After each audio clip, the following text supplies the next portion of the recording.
tudi Matjaž Vodeb, koordinator projektov pri Zavodu Bob, ki se ukvarja z izobraževalnimi in kulturnimi dejavnostmi. Matjaž je dal pobudo za sodelovanje mreže izobraževalnih nevladnih organizacij Slovenije Minvos pri projektu Prikaz in njegova ideja je pokazala, kako lahko združevanje organizacij pripomore k uspešnosti dela. No, Matjaž, pozdravljeni. Pozdravljeni. Bi za začetek lahko povedali, s kakšnimi dejavnostmi se ukvarja Zavod Bob, pri katerem aktivno sodelujete? Ja, primarno smo neformalni izobraževalci z letom 2015 Mladinski center, sicer pa zraven pače tudi kultura, šport, skratka vse, kar počnejo mladi v svojem aktivnem preživljanju prostega časa. In v bistvu vi ste začeli sodelovati z mrežo Minvos v okviru tega projekta Prikaz. In se prosim povejte, kaj je v bistvu glavni namen in cilj tega projekta, zakaj gre? To je malček uvoda, mi smo kar 5-6 let dobivali povabila mreže Minvos na mnoge aktivnosti, ampak kot smo že prej govorili, nevladniki imamo premalo cajta za vse. Ampak tako gledaš eno stvar, ki te spremlja in si rečeš, zakaj bi jaz bil član na papirju, zakaj bi bil zgolj številka, ki šteje. Dajmo pogledati tiste mogoče stvari, ki jih pa taka moč, kot je ena mreža, ki združuje nacionalne nevladnike, ki delujejo na istem področju, lahko prinese. In zdaj, če vemo, kako sistem deluje, na eni strani ščiti tisto, kar je pač z njegove strani postavljenega in financiranega, in na drugi strani poje o nekih nevladnikih, ki nekaj prinašajo, deli in pa drobiš. Primer, lahko vam povem za primer, letos kompletna mladina, ki je financirana strani MIZŠ-ja, ki pač ima urad za mladino, je vrednost, ki jo ena povprečna slovenska srednja šola porabi. Ker govorimo o 500 dijakih, toliko, kot porabi ena taka srednja šola denarja na letni ravni, toliko, kot dobi cel mladinski sektor v Sloveniji. Zdaj pa deli s tem. No, ampak hkrati hočem reči, da mi pa imamo moč, mi pa imamo entuziazm nevladniki, vendar hočemo svojo pozicijo in hočemo reči, da delamo dobro. In v bistvu nam je nekako, smo se zavedali, da nam manjka poštenih utemeljitev neformalnega izobraževanja.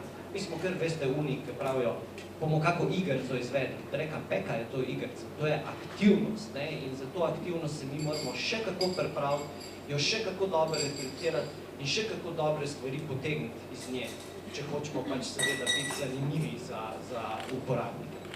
No in tako smo rekli, pač gremo zdaj, ki pa imamo neformalcev, nas je pa kar skoraj 200 tam v mreži, dajmo mi malo po svojih vrstah pogledati, kje pa so pravzaprav te strokovne pozicije, na katerih lahko mi gradimo in dobro utemeljujemo program. In seveda, pri taki moči, pri takem naboru znanj, se seveda da v okviru ene mreže dosti lažje udejaniti eno tako stvar, eno tako smelo stvar, kot jo program Prikaz prinaša. Mislim pa, da je bilo vprašanje, kaj sploh ta prikaz je. Prikaz pa je en neformalni program usposabljanja, ki bi naj prinesel tistim, ki se ga udeležijo, malček boljšo pozicijo na zaposlitvenem trgu. Pri čemer moram povedati, da ne govorimo zdaj o teh zaposlitvah, ki jih ni. Ker to se moramo zmeniti, da tiste, ki so šle, jih nikoli več ne bo nazaj. Mi se moramo nekako znotraj teh programskih aktivnosti pozicionirati, da si ustvarjamo nove priložnosti in da pravzaprav tisti, ki se udeležujejo, se ne udeležujejo zaradi tega, da bi bolj v Helu šli delati, ker v Heli, verjamete, jih čaka tisoče, ampak se usposabljajo za to, da nekako sami najdejo svojo socialno pozicijo, sami jo povezujejo s temi lokalnimi sredinami in v bistvu na ta način ustvarjajo neke nove, inovativne pristope, kako sploh preživeti. Hvala. Kako konkretno pa bo torej ta program pomagal iskalcem zaposlitve? Zdaj, seveda, prej si že omenil mladi, torej vemo te osnovne problematike, pa ne zdaj, niso to samo osnovne problematike, to so tudi problematike, ki jih mladim mi kot družba nalagamo. Namreč, veste, na mladih svet stoji. če bi meni rekel, Matjaž, na tebi svet stoji, jaz skočim iz tega življenja. To so velike odgovornosti, ki se jih nihče ne zna v bistvu na prav način lotiti, ker ne bom tako velikih stvari počel. Zdaj, najprej moraš zlesti iz svojega kotička, iz svojega varnega kotička, torej iz sobe, in se vključiti v neko socialno, realno socialno mrežo, ki ti lahko nosi neke koristi na dolgi rok. In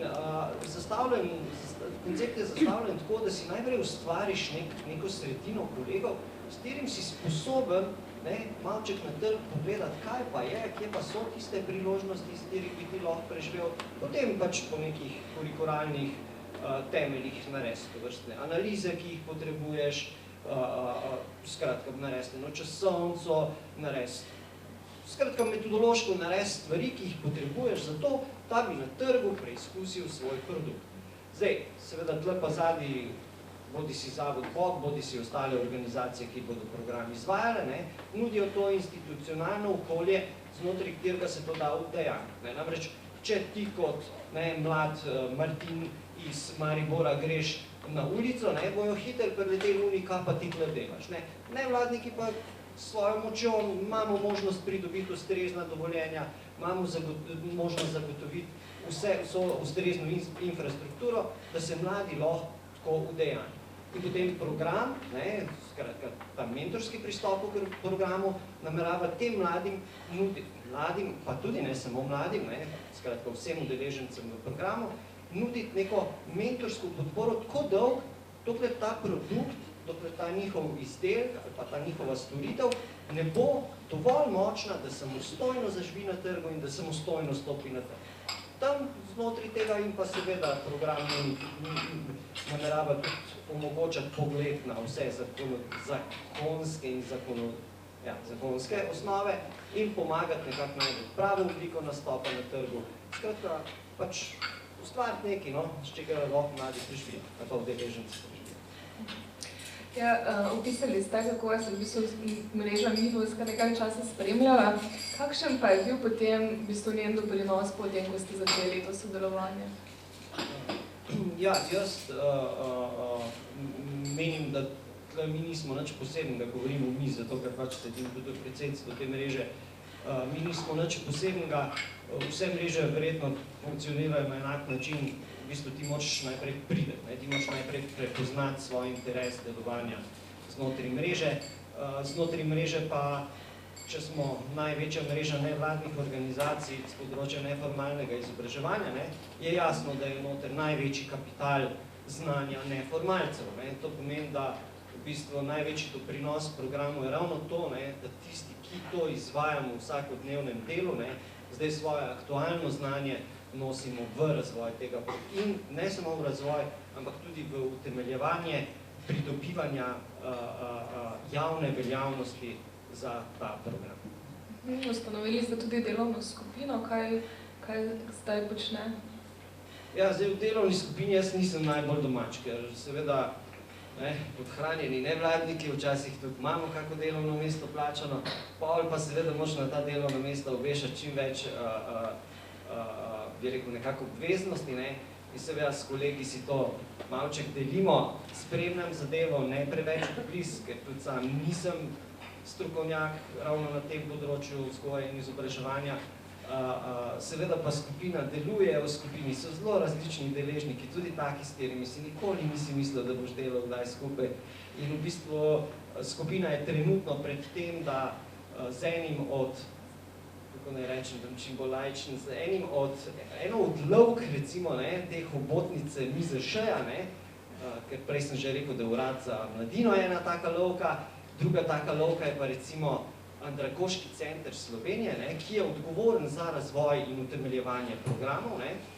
Z njim nekako snujemo sestanek, znotraj katerega bomo definirali, kaj v bistvu nam oni kot podaljšek MIZŠ-ja rabijo nekako pomagati pri utemeljevanju tega programa. Imeli smo pa že sestanke na MIZŠ-ju, kjer seveda sistemi nas nimajo glih najraje vedno, ker pač prinašamo določeno novo delo za njih, ampak smo imeli uspešne sestanke, uspešne pogovore in zdaj nekako zadeva tudi s to delovno skupino dobro teče v smeri, da bo mogoče v 2, 3, 4 letih program dobil svojo javno veljavnost.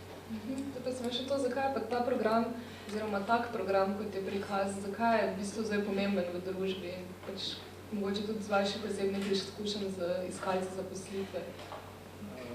Ja, zato, ker se pač po 2 letih pozdravljala, ker sva nekoč delala nekaj skupaj.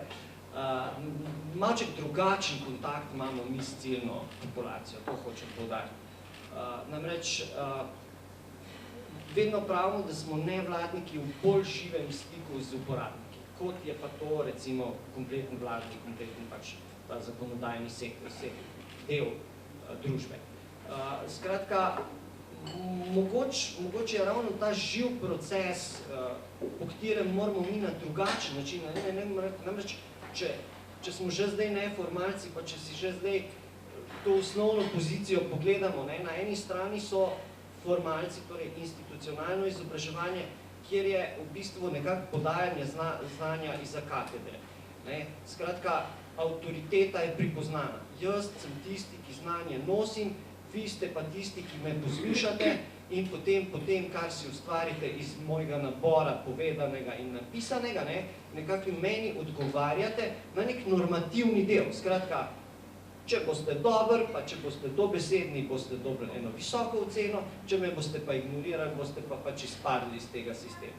Na drugi strani smo pa neformalci, kjer pa se ne gremo na ta način. Mi nimamo nobenih avtoritet, mi nimamo nobenega vija, mi nimamo nobenega, zdaj se pa drugače gledamo, ker sem jaz tisti, ki podaja vsebino, ampak moram biti jaz toliko zanimiv, toliko dobre vsebine imeti, da nekako to publiko, te udeležence zanimiram, da se v proces vključijo. Zdaj pa ne samo vključijo s predlogom svojih vsebin, ampak vključijo z izborom metodologij izobraževanja, z konec koncem tudi ustvarjanjem prostora, v katerem bomo delali. Skratka, ves čas procesa smo neformalci v intenzivnem procesu z udeleženci, kar pomeni, če mi udeleženc reče, meni je dolg cajt, jaz rabim zdaj pauzo, jaz moram na to odreagirati. Ne glede na to, koliko je bila ura predvidoma del. Malček bolj živ je ta, bi rekel, malček bolj temelji na tem, da moraš ti kot oseba, kot izobraževalc, nekako dati to vsebino, ne samo z besedami, ampak tudi sabo.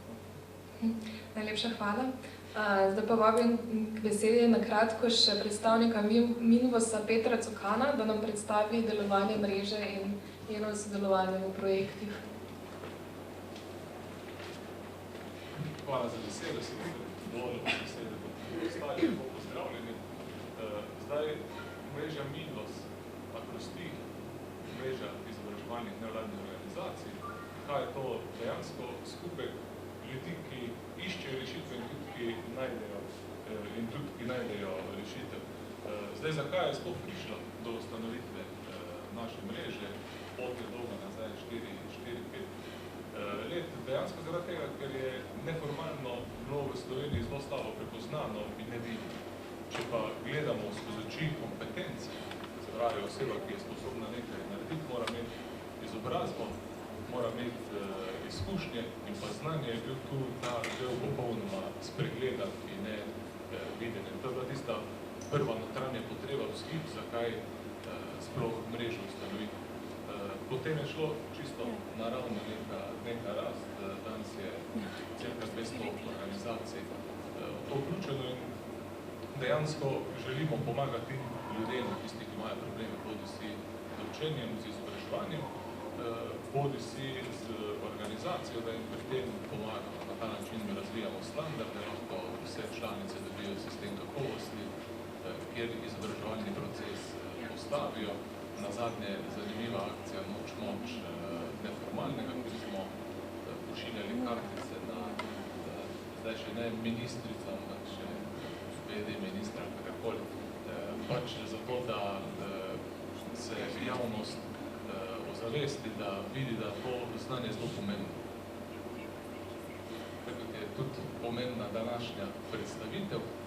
Videl sem, da smo do zdaj šli neverjetno časovno, odlično skozi, vedno za minute tega sem se tudi jaz tu pripravil, pa da ne bom predolgo še mogoče pa ne bom pa pravic.